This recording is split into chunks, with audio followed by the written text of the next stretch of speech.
സാധനമുണ്ട്. നിങ്ങൾക്ക് എന്ത് PVയാ കിട്ടുന്നത്? ഹലോ, നിങ്ങളുടെ ടീമിലുള്ളവരും വാങ്ങുന്നതിന്റെ നിങ്ങൾക്ക് കിട്ടുള്ളൂ, അല്ല കമ്പനി ഉള്ളവരും കിട്ടുമോ? आपकी टीम मिलकर के जो प्रोडक्ट कंज्यूम करती है उसका PV आपको मिलता है. तो कल से एक काम कीजिए, अपनी पूरी टीम में एक मैसेज सर्कुलेट कर दीजिए कि अगर कोई समझो डेली 50 ग्राम राइस कंज्यूम कर रहा है तो उसको बोलिए कल से 500 ग्राम राइस कंज्यूम करेगा. अगर कोई 2 चाय दिन में पीता है, 2 कॉफी दिन में पीता है, तो उसको बोल दीजिए कि 20 कॉफी इन अ डे उसको कंज्यूम करना है. 10 टाइम्स हर चीज का कंजप्शन 10 टाइम्स कर दीजिए, आपका चेक 10 टाइम्स हो जाएगा. कर सकते हैं. ആർസിമിന്റെ ഉൽപ്പന്നങ്ങൾ ഉപയോഗിക്കുമ്പോഴാണ്, നമ്മുടെ ടീമിലുള്ളത് ഉപയോഗിക്കുമ്പോഴാണ് PV കൂടുന്നത്. അപ്പൊ നമ്മുടെ വരുമാനം വർദ്ധിക്കണമെങ്കിൽ 10 ഇരട്ടി ആകണമെങ്കിൽ കൺസംഷൻ ഉപയോഗം 10 ഇരട്ടി ആകണം. അപ്പോ ഒരു ചായ കുടിക്കുന്നവരോട് 10 ചായ കുടിക്കാൻ പറയാ. നിങ്ങളുടെ ടീമിലുള്ള എല്ലാവരോടും ഉപയോഗിക്കുന്നതിന്റെ 10 ഇരട്ടി ഉപയോഗിക്കാൻ പറയാ. നടക്കോ? पॉसिबल है? नहीं, पॉसिबल सिर्फ एक तरीके से है. अगर आप अपना PV बढ़ाना चाहते हैं, आप अपना चेक 10 टाइम्स करना चाहते हैं, तो आप टीम को 10 टाइम्स करना होगा. तो single formula is joining joining joining joining joining joining joining joining joining. ये तो कर सकते हैं. നിങ്ങൾക്ക് കൂടുതൽ ഉപയോഗിച്ചുകൊണ്ട് PV ഉണ്ടാക്കുന്നതിന് പരിധിയുണ്ട്. പക്ഷേ കൂടുതൽ ആളുകളെ നമ്മുടെ കൂടെ ജോയിൻ ചെയ്യിപ്പിക്കുന്നതിന് വല്ല പരിധിയുണ്ടോ? ഉണ്ടോ? എത്ര കൂടുതൽ ആളുകളെ ജോയിൻ ചെയ്യിപ്പിക്കാൻ കഴിയോ അവരൊക്കെ കൂടുതൽ ഉൽപ്പന്നങ്ങൾ ഉപയോഗിക്കും. അങ്ങനെ ജോയിൻ ചെയ്യുന്ന ആളുകൾ കൂടുതൽ ഉൽപ്പന്നങ്ങൾ ഉപയോഗിക്കാം. അങ്ങനെ 10 ഇരട്ടിയല്ല, അതിൽ കൂടുതൽ വേണമെങ്കിലും നമുക്ക് PV വർദ്ധിപ്പിക്കാൻ കഴിയും. तो द मेन सबसे मुख्य काम हमारा इस अभियान में है बड़ा नेटवर्क बनाना. സോ ഏറ്റവും പ്രധാനപ്പെട്ട കാര്യം നെറ്റ്വർക്ക് നമ്മുടെ സ്ട്രോങ് ആക്കുക എന്നുള്ളതാണ്. और अब जब नेटवर्क मैं बड़ा बनाऊंगा, पूरे इंडिया में मेरा नेटवर्क होगा, तो क्या मैं अकेला उसको हैंडल कर सकता हूं क्या? അങ്ങനെ ഞാൻ വലിയൊരു ടീം ഉണ്ടാക്കി ഇന്ത്യയിൽ മുഴുവൻ എന്റെ നെറ്റ്വർക്ക് വളർന്നു. ആ ഒരു ടീമിനെ എനിക്ക് ഒറ്റയ്ക്ക് മുഴുവൻ മാനേജ് ചെയ്യാൻ പറ്റുമോ? നിങ്ങൾക്ക് ആർക്കെങ്കിലും പറ്റുമോ? ഇന്ത്യയിൽ മുഴുവൻ നിങ്ങളുടെ ടീമുണ്ട്, നിങ്ങൾക്ക് ഒരാൾക്ക് തന്നെ എല്ലാം ചെയ്യാൻ പറ്റുമോ? ഇല്ല. तो उसके लिए दूसरा सबसे इंपॉर्टेंट काम है, बड़े नेटवर्क के बाद दूसरा इंपॉर्टेंट काम है बहुत सारे लीडर्स तैयार करना. അപ്പൊ ആ നെറ്റ്വർക്ക് നിലനിർത്താൻ, അതിനെ വളർത്താൻ നിങ്ങൾക്ക് ധാരാളം ലീഡേഴ്സിനെ ക്രിയേറ്റ് ചെയ്യണം.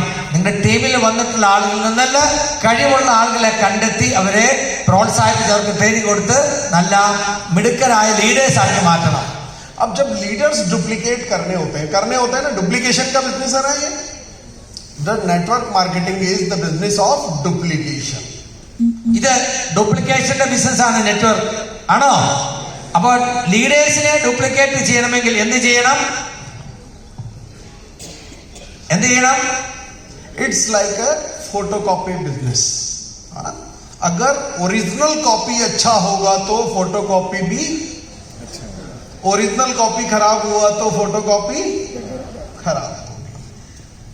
അപ്പോ നല്ല ലീഡേഴ്സിനെ ക്രിയേറ്റ് ചെയ്യണമെങ്കിൽ ഇവിടെ ഡ്യൂപ്ലിക്കേറ്റ് എന്ന് പറഞ്ഞാൽ എന്താണ്? ഒറിജിനൽ നന്നായാലേ ഡ്യൂപ്ലിക്കേറ്റ് നന്നാവും. ശരിയല്ലേ? സിറോക്സ് മെഷീനിൽ വെക്കുന്ന ഒറിജിനൽ ക്ലിയർ അല്ലെങ്കിൽ എടുക്കുന്ന കോപ്പി ക്ലിയർ ആയിരിക്കില്ല. അപ്പൊ ആദ്യം എന്ത് വേണം? ഒറിജിനൽ ഏറ്റവും ക്ലിയർ ആയിരിക്കണം, നമ്പർ 1 ആയിരിക്കണം. You should be number 1. Then only the duplicate will become real copy. So become the best version of yourself. അപ്പൊ അതുകൊണ്ട് നിങ്ങൾ എന്താവണം? Become the best version. നിങ്ങളുടെ ഏറ്റവും മുന്തിയ പതിപ്പായിട്ട് നിങ്ങൾക്ക് മാറാൻ കഴിയണം. क्योंकि जब ओरिजिनल कॉपी अच्छा होगा तो फोटो कॉपी भी अच्छा होगा. ഹലോ, ഒറിജിനൽ നല്ലതാണോ? അതൊന്ന് പറഞ്ഞേ, നല്ലതാണോ? നല്ല ഒറിജിനൽ ആണോ? യെസ്, ഇതുപോലെ ഇരിക്കണം. अब यार दुनिया का सबसे आसान बिजनेस है RCM. दुनिया का सबसे आसान बिजनेस है RCM. ലോകത്തിലെ ഏറ്റവും എളുപ്പമുള്ള ബിസിനസ്സാണ് RCM. സംശയമുണ്ടോ? ഒരു സംശയമില്ല. ഇത്രയൊക്കെ മനസ്സിലാക്കി കഴിഞ്ഞാൽ ലോകത്തിലെ ഇതിനേക്കാൾ എളുപ്പമുള്ള വേറൊരു ബിസിനസ്സും ഇല്ല. ഏറ്റവും എളുപ്പമുള്ള ബിസിനസ് RCM ആണ്, യാതൊരു സംശയമില്ല.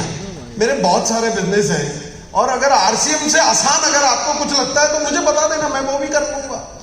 എനിക്ക് ഒത്തിരി ബിസിനസ് ഉണ്ട്. RCMനേക്കാൾ എളുപ്പമുള്ള ബിസിനസ് വേറെ ഏതെങ്കിലും ഉണ്ട് നിങ്ങൾക്ക് തോന്നുന്നുണ്ടെങ്കിൽ എന്നോട് പറയൂ, ഞാനും അത് ചെയ്യാൻ തയ്യാറാണ്. अच्छा वत्स सर जब आपके यहाँ केरला में आए थे तो क्या वो वहां से कुछ प्रोडक्ट लेकर के आए थे? क्या उन्होंने आपका पीवी का हिसाब किताब मेंटेन किया था? क्या आपके डिलीवरी सेंटर्स की जाकर के व्यवस्था देखी थी? कुछ नहीं. उन्होंने क्या किया, यहाँ स्टेज पर खड़े हुए और कुछ बातें आपसे की. നിങ്ങൾക്കറിയാം, നമ്മുടെ ഗ്രേറ്റ് ഡയമണ്ട് സുരേന്ദ്രഭട്ട് സാർ കേരളത്തിൽ വന്നപ്പോൾ അവിടുന്ന് പ്രൊഡക്റ്റ് കൊണ്ടുവന്നോ? അവിടെ വല്ല കാൽക്കുലേഷൻ നടത്തിയോ? അവിടെ വല്ല ഇൻവെസ്റ്റ് ചെയ്തോ? ഇല്ല. ഇതേപോലെ സ്റ്റേജിൽ നിന്ന് കാര്യങ്ങൾ പറഞ്ഞു തന്നതേ ഉള്ളൂ അദ്ദേഹം. ഒരു നല്ല കയ്യിൽ നമ്മുടെ ഗ്രേറ്റ് ഡയമണ്ടിന് വേണ്ടി സുരേന്ദ്രഭട്ട് സാറിന് വേണ്ടി. मुकेश कोठारी सर आए तो उन्होंने क्या करी, बातें. यहाँ पर विशाल वत्स आए तो क्या करके गए, बातें. रवि शर्मा सर आए तो क्या करके गए, बातें. मूर्ति सर क्या करते हैं, बातें. सुजीत सर क्या करते हैं, बातें.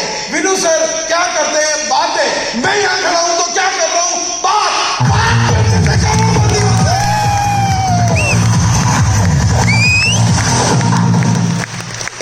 सिर्फ बात करने से करोड़पति बनते हैं. सीखना तो सिर्फ इतना सा है कि क्या बात करनी है, कैसे बात करनी है और कितनी बात करनी है. അതായത് ഇതിൽ വളരാൻ എന്താണ് ചെയ്യേണ്ടത്? ഒരു ലീഡർമാരും നമുക്ക് പ്രൊഡക്റ്റ് കൊണ്ടുവന്നിട്ടില്ല. ഉണ്ടോ? ശ്രീ മുകേഷ് കൊടാരി ആവട്ടെ, അല്ലെങ്കിൽ ഡയമണ്ട് സുരേന്ദ്രഭട്ട് സാർ ആവട്ടെ, രവി ശർമ്മ ആവട്ടെ, അതുപോലെ മറ്റേത് ലീഡർമാരാണെങ്കിലും, മൂർത്തി സാർ ആവട്ടെ, ബിനു സാർ ആവട്ടെ, ഉദാഹരണം പറഞ്ഞത്, എല്ലാവരും സംസാരിക്കുക മാത്രമാണ് ചെയ്തത്. ഞാനും നിന്നോട് സംസാരിക്കുക മാത്രമാണ് ചെയ്തത്. അങ്ങനെ സംസാരിക്കുന്നതിലൂടെ ഇത് വളരുമെങ്കിൽ എന്താണ് നമ്മൾ പഠിക്കേണ്ടത്? എങ്ങനെ സംസാരിക്കണം, എത്ര സംസാരിക്കണം, ഇത് മാത്രം നമ്മൾ പഠിച്ചാൽ മതി. അത് മാത്രം ചെയ്തുകൊണ്ടിരുന്നാൽ മതി. റെഡിയാണോ? होम मीटिंग करनी है तो बात करनी है, प्लान दिखाना है तो बात करनी है, सेमिनार लेना है तो बात करनी है, वेबिनार करना है तो बात करनी है, काउंसलिंग करनी है तो बात करनी है. सिर्फ बात करनी है.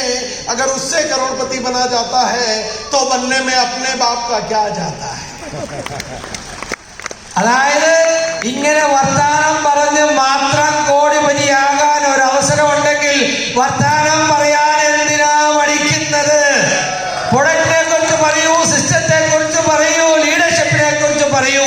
പറഞ്ഞ് പറഞ്ഞ് പറഞ്ഞ് പഠിപ്പിക്കൂ. അങ്ങനെ പറഞ്ഞ് പറഞ്ഞ് കോടിപതിയാകാൻ കഴിയുമെങ്കിൽ മടിക്കണ്ട, അതിന് തയ്യാറായിക്കൊള്ളൂ. Are you ready? Are you ready?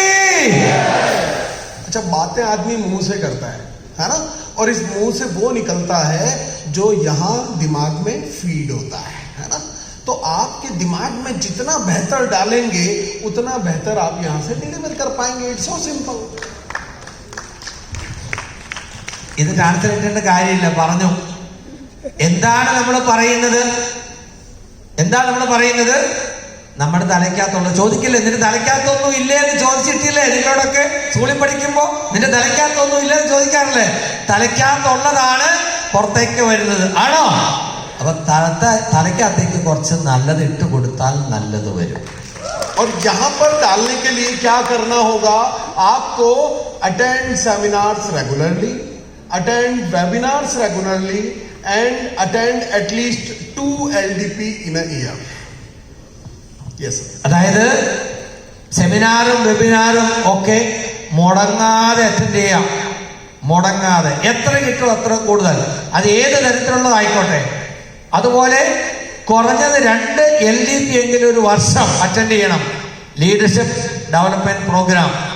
കാരണം എങ്ങനെ പറയണം, എന്ത് പറയണം, എത്ര നേരം പറയണം, അതാണ് പഠിക്കാനുള്ളത്. और दुनिया की हर वो ट्रेनिंग, चाहे वो कितनी भी कॉस्टली हो, अगर वो आपको आपके ब्रेन को डेवलप करती है, आपको कुछ नया सिखाती है, चाहे वो RCM के किसी लीडर की है, चाहे वो RCM के बाहर से कहीं से हम कुछ का लीडरशिप प्रोग्राम हम अटेंड करते हैं। आज मैं वत्स सर को देखता हूँ लाखों रुपए की फीस देकर के, और वो दूसरे प्रोग्राम्स अटेंड करते हैं, 3 दिन के रेजिडेंशियल ट्रेनिंग प्रोग्राम्स अटेंड करते हैं। क्यों? क्योंकि वो अपने आप को बेस्ट बनाना चाहते हैं और अपने इस ब्रेन में बेस्ट इनपुट डालना चाहते हैं। तो खुद पे इन्वेस्ट करने से कभी ना घबराएं। जो भी फीस लगे, अगर आपको बेहतर बनाती है तो आप जरूर उस प्रोग्राम को अटेंड कीजिए। അപ്പോ നന്നായിട്ട് സംസാരിക്കണമെങ്കിൽ നമുക്ക് അറിവുണ്ടാകണം. അറിവ് കിട്ടുന്നത് എവിടെ നിന്നാണോ അതൊക്കെ പഠിക്കാൻ നമ്മൾ തയ്യാറാകണം. ഉദാഹരണമായി പറഞ്ഞാൽ നമ്മുടെ ഡയമണ്ട് സുരേന്ദ്രൻ സാർ ലക്ഷക്കണക്കിന് രൂപ കൊടുത്ത് 3 ദിവസത്തെ റെസിഡൻഷ്യൽ പ്രോഗ്രാം അറ്റൻഡ് ചെയ്യുന്നു. स्नेह देसाई का प्रोग्राम 1.5 लाख की फीस थी। 1.5 लाख റെസിഡൻഷ്യൽ പ്രോഗ്രാം 1.5 ലക്ഷത്തിന്റെയാണ് അദ്ദേഹം അറ്റൻഡ് ചെയ്യുന്നത്. അപ്പോ ആർച്ചവൽ മാത്രമല്ല, നിങ്ങളുടെ വളർച്ചയ്ക്ക്, നിങ്ങളുടെ പേഴ്സണാലിറ്റി ഡെവലപ്മെന്റിന്, നിങ്ങളുടെ പ്രവർത്തനത്തിന് കൂടുതൽ മികവ് തരുന്നതാണ് എന്ന് നിങ്ങൾക്ക് ബോധ്യമുണ്ടെങ്കിൽ അത് ആർട്സിൽ മാത്രമല്ല, പുറത്തുള്ള പ്രൊഫഷണൽ ട്രെയിനേഴ്സിന്റെ ട്രെയിനിങ്ങും നിങ്ങൾക്ക് പഠിക്കാം. അതിനുവേണ്ടി എത്ര പണം നിങ്ങൾ ചെലവാക്കിയാലും അത് കൂടുതലാവില്ല. കാരണം നിങ്ങളുടെ ക്വാളിറ്റി വർദ്ധിക്കുമ്പോൾ നിങ്ങളുടെ സംസാരം മെച്ചപ്പെടും. നിങ്ങളുടെ സംസാരം മെച്ചപ്പെടുമ്പോൾ നിങ്ങളുടെ ടീം വളരും. നിങ്ങളുടെ ടീം വളരുമ്പോൾ നിങ്ങൾക്ക് വരുമാനം വർദ്ധിക്കും. വരുമാനം വർദ്ധിച്ചു തുടങ്ങിയാൽ പിന്നെ അതൊരിക്കലും താഴേക്ക് പോകില്ല. അത് വരുമാനം കൂടിക്കൂടി വന്നുകൊണ്ടേയിരിക്കും. So invest for your brain. What is going on in this picture? क्या हो रहा है यहाँ पर? ഇത് കാണാൻ പറ്റുന്നുണ്ടോ? യെസ്. क्या हो रहा है? ट्रेनिंग. किनकी ट्रेनिंग हो रही है? किनकी ट्रेनिंग हो रही है? आर्मी कमांडोज की ट्रेनिंग. आपको क्या लगता है, आर्मी कमांडोज जो है वो यहां ज्यादा बेटर तैयार होंगे कि फील्ड में ज्यादा बेटर तैयार होंगे? Where will you get better commandos? In the classroom or in the field? Class റൂമിൽ ആർമി കമാൻഡോസിന് ട്രെയിനിങ് കൊടുക്കാൻ ട്രെയിനിങ് ക്ലാസ് ആണ്. മറ്റൊരു പിക്ചർ കാണുന്നത് അവർ ഫീൽഡിലാണ്. നല്ല കമാൻഡോസിനെ എവിടെയാണ് തയ്യാറാക്കാൻ പറ്റുന്നത്? ക്ലാസ് റൂമിലാണോ ഫീൽഡിലാണോ? Hello, field. तो ये आरसीएम के भी बेहतरीन सिपाही जो है ना, वो इस क्लासरूम में जो आपने सीखा है उसको फील्ड में जाकर के अगर प्रैक्टिस करेंगे तो आरसीएम के बेटर कमांडर बनेंगे. കൂടുതൽ പഠിച്ചതുകൊണ്ട് മാത്രമല്ല, പഠിച്ചത് ഫീൽഡിൽ പ്രയോഗിക്കുമ്പോഴാണ് നല്ല കമാൻഡോ ആകുന്നത്. അതുപോലെ ആർസിവിലും പഠിച്ചാൽ മാത്രം പോരാ, പഠിക്കുന്ന കാര്യം ഫീൽഡിൽ പ്രാവർത്തികമാക്കണം. അപ്പോഴാണ് നിങ്ങൾ ആർസിവിന്റെ നല്ലൊരു സിപ്പായി ആകുന്നത് എന്നാ പറഞ്ഞത്, ഒരു യോദ്ധാവാകുന്നത്. ആകാൻ റെഡിയാണോ? ഫീൽഡിൽ ഇറങ്ങാൻ റെഡിയാണോ? अभी इंडिया पाकिस्तान का जब युद्ध हुआ था तो सिंदूर ऑपरेशन हुआ. वो युद्ध अचानक से शुरू हुआ तो जितने भी सिपाही जो छुट्टी पर थे, अपने घर पर थे, कहीं पर भी थे, उनके पास इमीडिएट एक मैसेज आया कि आप जहां कुछ कहीं पर भी हैं, आपको इमीडिएटली रिपोर्ट करना है ग्राउंड पर. नो एक्सक्यूजेस, आपको रिपोर्ट करना ही है. तो वो सिपाही जो है वहां फील्ड पर गए.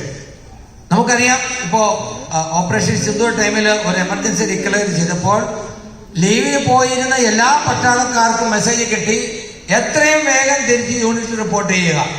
അങ്ങനെ കേട്ടിട്ടുണ്ടോ? അങ്ങനെ ഡിഫൻസിൽ അങ്ങനെയാണ്.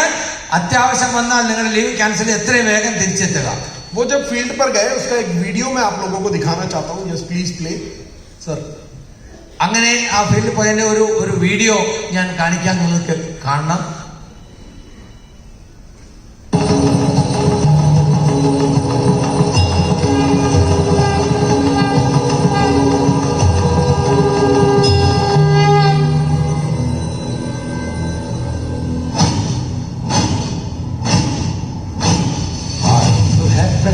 बोल मस्तकों के झुंड, बाज चंद्र की घड़ी की तुम गुहार दो.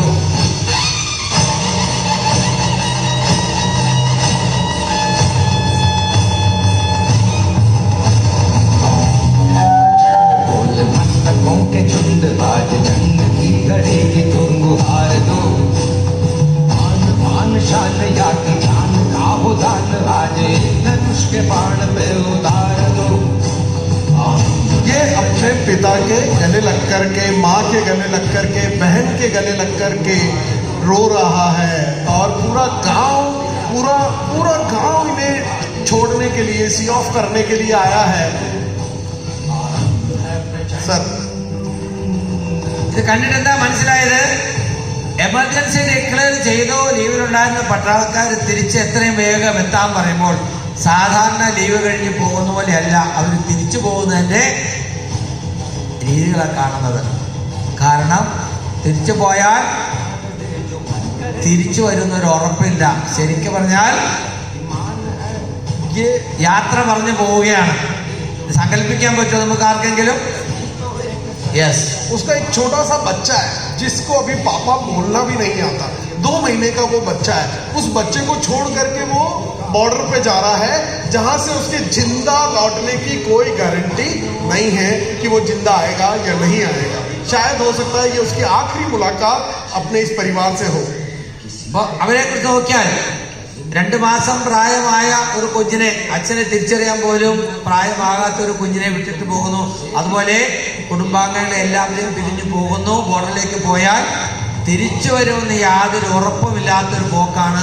ആ ഒരു വേർപിരിയലിന്റെ രംഗങ്ങളാണ് നമ്മൾ കാണുന്നത്.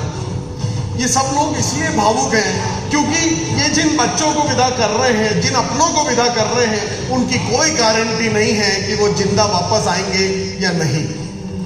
അപ്പോ അങ്ങനെ പോകുമ്പോൾ അവര് തിരിച്ച് ജീവനോടെ വരുമെന്ന് യാതൊരു ഉറപ്പുമില്ല എന്നുള്ളത് കൊണ്ടാണ് ഇങ്ങനെ ഒരു രംഗം നമുക്ക് കാണാനിടയാവുന്നത്. एक छोटी सी बच्ची अभी आपको दिखाई देगी जो अपने पिता को बाय बाय कहने आई है। उसे नहीं पता कि शायद वो आखिरी बार बाय कर रही होगी। उस पिता के दिल पर क्या बीत रही होगी जो उस बच्ची को छोड़ करके जा रहा है बॉर्डर पर। അപ്പോ ആ ഒരു കൊച്ചുകുട്ടി അച്ഛന് ഒരു സല്യൂട്ട് കൊടുത്ത് യാത്ര അയക്കുകയാണ്. തിരിച്ചു വരുമെന്ന് യാതൊരു ഉറപ്പുമില്ല. क्यों गए ये लोग बॉर्डर पे? जब जिंदा लौटने की गारंटी नहीं थी तो क्यों गए? वाई? തിരിച്ചു വരാമെന്ന് ഉറപ്പില്ലെങ്കിൽ പിന്നെ എന്തിനാ അവര് പോയത്? അവർക്ക് പോകാതിരുന്നോടെ എന്തിനാ അവര് പോയത്? वाई?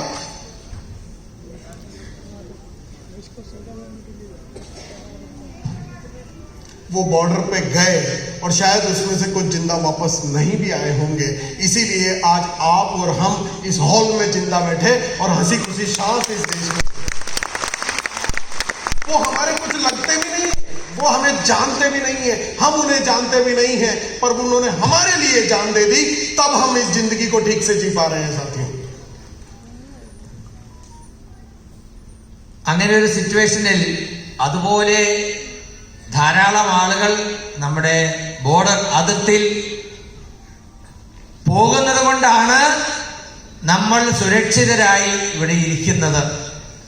അങ്ങനെ ജീവിതം എന്താ പറയാ, ജീവൻ ബലി കഴിക്കാൻ തയ്യാറായി കുറെ ആളുകൾ അതിർത്തി കാക്കുന്നത് കൊണ്ടാണ് നമ്മളെപ്പോലുള്ള കോടിക്കണക്കിന് ആളുകൾ ഇവിടെ സുരക്ഷിതരായി ഇരിക്കുന്നത്.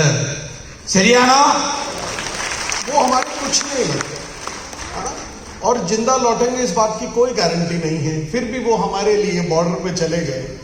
आप अगर फील्ड वर्क करेंगे तो आपके जिंदा लौटने की 100% गारंटी है और आपको किसी तीसरे के लिए नहीं बल्कि अपनी बीवी और अपने बच्चों के सपने पूरे करने के लिए जाना है, तो फील्ड वर्क नहीं होता है। അവര് പോയത് നിങ്ങൾ ആരാണെന്ന് അറിഞ്ഞിട്ടോ നിങ്ങൾക്കെതിരെ തരാൻ വേണ്ടിയല്ല. അവര് നിങ്ങളുടെ ആരുമല്ല. അവര് എല്ലാവരെയും സംരക്ഷിക്കാൻ വേണ്ടി അവർ തിരിച്ചു വരില്ല, അല്ലെങ്കിൽ തിരിച്ചു വരാൻ സാധ്യത അറിഞ്ഞിട്ടും പോകുന്നു. പക്ഷേ നിങ്ങളോട് ഫീൽഡിൽ ഇറങ്ങാൻ പറയുന്നത് നിങ്ങളുടെ ജീവന് യാതൊരു നഷ്ടം ഉണ്ടാകാൻ പോകുന്നില്ല എന്നുള്ള ഗ്യാരണ്ടി ഉണ്ട്. മാത്രമല്ല, നിങ്ങൾ ചെയ്യുന്നത് കൊണ്ട് നിങ്ങളുടെ തലമുറയ്ക്ക് ഗുണമുണ്ടാകുമെന്ന് ഉറപ്പുണ്ട്. എന്നിട്ടും നമ്മൾ എന്തിനാണ് ഫീൽഡിൽ ഇറങ്ങാൻ മടിക്കുന്നത്? क्योंकि आपको लगता है field work is hard work, मेहनत लगती है और ये मेहनत से आप घबराते हैं क्योंकि मेहनत का चमत्कार आप जानते ही नहीं है. അപ്പോ നമ്മൾ എന്തുകൊണ്ടാണ് മടിക്കുന്നത്? ബുദ്ധിമുട്ടാണല്ലോ, പ്രയാസമാണല്ലോ എന്ന് നമ്മൾ